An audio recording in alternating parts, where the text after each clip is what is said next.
Bom dia! Está na hora de termos 5 minutos com Deus e que a paz do Senhor, que excede todo entendimento, esteja sobre a sua vida, sua casa, sua família e que essa mesma paz seja o árbitro do Senhor no seu coração para a realização dos seus sonhos, planos e projetos, amém? Lendo no livro do Senhor, na palavra dele, no livro de Naum, capítulo 1, versículo 7, vai nos dizer o seguinte, que o Senhor é bom, ele é fortaleza na angústia e ele conhece os que nele confiam. Aqui nós vemos como que Deus, ele é completo, como que ele é perfeito. Primeira coisa, diz que ele é bom. O Senhor, ele é bom, não somente porque nós temos casa, temos carro, porque nós temos saúde, não somente por isso também, mas não somente por isso. Primeiro, o Senhor, ele criou todas as coisas. Tudo foi criado por ele.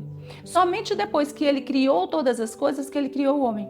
Quando ele cria o homem, ele coloca no lugar perfeito. Ele já coloca no lugar adequado. Um lugar que já tem um sol para aquecer, uma lua para clarear a sua noite. Ele tem alimento, já tem tudo pronto, os alimentos, as frutas já estão prontas para ele. Ele já está totalmente preparado para aquele habitat. Quando o homem cai, que come aquele fruto, e aquele homem cai, o Senhor é tão bom para o homem que o tira do jardim. Aí fala assim, mas o Senhor tira ele do jardim, de tudo que fez, joga ele para outro lugar, e isso é bom? É. Porque dentro do jardim tem uma árvore que é muito pouco falada, que é a árvore da vida. Se o homem comesse daquela árvore, aquele homem, ele não morreria. Ou seja, ele já não teria mais nenhum tipo de opção na vida dele, a não ser condenado direto para o inferno. E o Senhor tira ele daquele lugar, a árvore da vida perpétua, ele vai tirar ali, ele já ia direto para uma vida de condenação. Então o Senhor tira ele dali e dá a ele agora uma oportunidade, porque agora ele é mortal, então vai dar a ele uma oportunidade de se refazer e ter depois essa vida que ele preparou no começo, eterna, mas aí já não é mais simplesmente por condenação pelo que a serpente fez, pela indução da serpente, mas por escolha do próprio homem. E o Senhor, ele continua sendo tão bom que apesar dele ter colocado esse homem fora, ele olha por esse homem, ele orienta esse homem, ele diz o que ele quer, ele diz os caminhos que deve andar e o homem vai continuando caindo, ele faz o quê? Ele manda o filho, o único filho que ele tinha.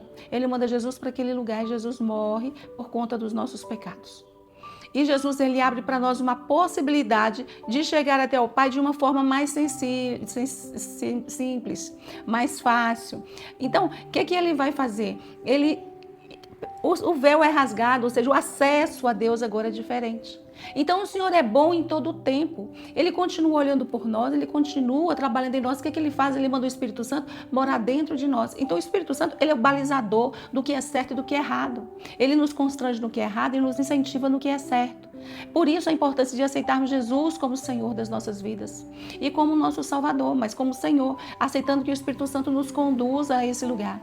E aí, quem anda nesse lugar, quem anda no lugar de estreitamento, de relacionamento com Deus, ele vai ser livre no dia da angústia. Porque por mais que situações aconteçam, muitos livramentos o Senhor dá, e quando ele não dá livramento, ele dá paz. O Senhor, ele deu muitos livramentos a Davi, mas em muitas situações Davi estava acuado. Ele não morreu, mas ele foi acuado, mas o Senhor trazia paz para ele. E quando ele sentia que ele estava aflito demais, ele falava com ele mesmo, ele falava assim, por que está batido a minha alma, por que se perturba dentro de mim? Confia em Deus. Então, o Senhor, ele nos dá escape, ele nos dá o sustento no dia da angústia, no dia das dificuldades. Porque nós olhando para ele, ele vai transformar aquela angústia, porque a angústia, ela é menor do que Deus. Nós é que, diante delas, nós supervalorizamos o sofrimento, a angústia, a frustração e minimizamos Deus. Mas quando nós entendemos que Deus é muito maior, então muitas coisas das nossas vidas, a gente sofria, a gente já nem sofre mais. Então precisa ser muita coisa para nos enfraquecer. Porque os nossos olhos estão sempre em Deus e as coisas a gente vai deixando elas para trás. Porque o Senhor, ele é socorro no dia da angústia. E aqui termina dizendo que ele conhece o coração dos que o temem. Então, como o Senhor, ele nos conhece, ele sabe o que passa dentro de nós, ele vai trabalhar no nosso interior e ele vai fluir no nosso interior. O que nós temos que fazer? É submetermos a Deus. Submetermos aos princípios do Senhor. Crer nele realmente, ele consegue identificar quem crê e quem fala que crê, quem crê e quem quer demonstrar que crê, porque uma coisa é o que nós somos com Ele. Outra coisa é o que aparentamos fora. E Ele conhece essa diferença. Muitas vezes as pessoas são vistas pelo seu exterior, pelas coisas que fazem, mas o Senhor, Ele conhece o profundo, o que está oculto e escondido dentro do nosso coração. A palavra diz que Ele é apto para separar os nossos pensamentos e a intenção do coração, ou seja, são coisas distintas. Então eu gosto de deixar essa mensagem para você. Deus é bom sim. Dias de angústia vem, mas Ele é maior do que o dia da angústia e Ele é escudo, Ele é fortaleza, Ele fortalece cada um que nele crê. Amém? Que Deus te abençoe, que Deus sobre ti levante o seu rosto e te dê a paz e que você seja ungido, ungida do Senhor, em nome de Jesus.